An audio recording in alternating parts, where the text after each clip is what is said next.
Hello everyone, सबैलाई मेरो च्यानलमा स्वागत छ। सो आज एउटा बिग एनाउन्समेन्ट गर्न गइरहेको छु। त्यो भोलिबाट हामीले पाइथनको सिरिज स्टार्ट गर्न गइरहेको छु यो च्यानलमा। So make sure you follow and subscribe this channel.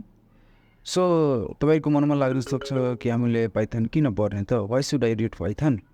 So त्यसको लागि हामीसँग सलिड रिजनहरू पनि छ। यदि तपाईँहरूले पाइथन राम्रोसँग पढ्यो भने आज डेटाको फिल्डमा करियर बनाउन सक्नुहुन्छ।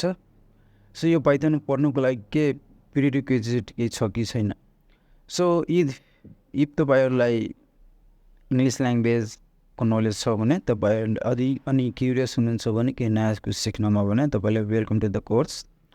अनि जुन भाइ बहिनी सानो भाइ बहिनी सिक्सदेखि लिएर अनि ब्याचलर लेभल पढ्छ भने उनीहरूको लागि पनि यो कोर्स त्यति नै महत्त्वपूर्ण हो एज अ डेटाको फिल्डमा करियर बनाउनुको लागि।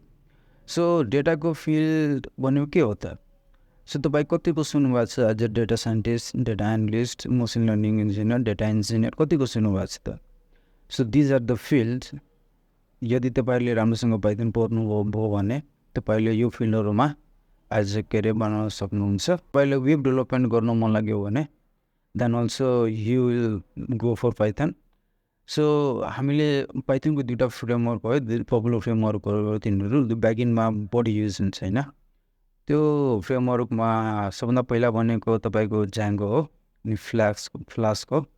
These are the two framework. यो दुईवटा फ्रेमवर्क हो जसबाट हामीले वेबसाइट डिजाइन गर्न सक्छौँ इजिली। So thank you.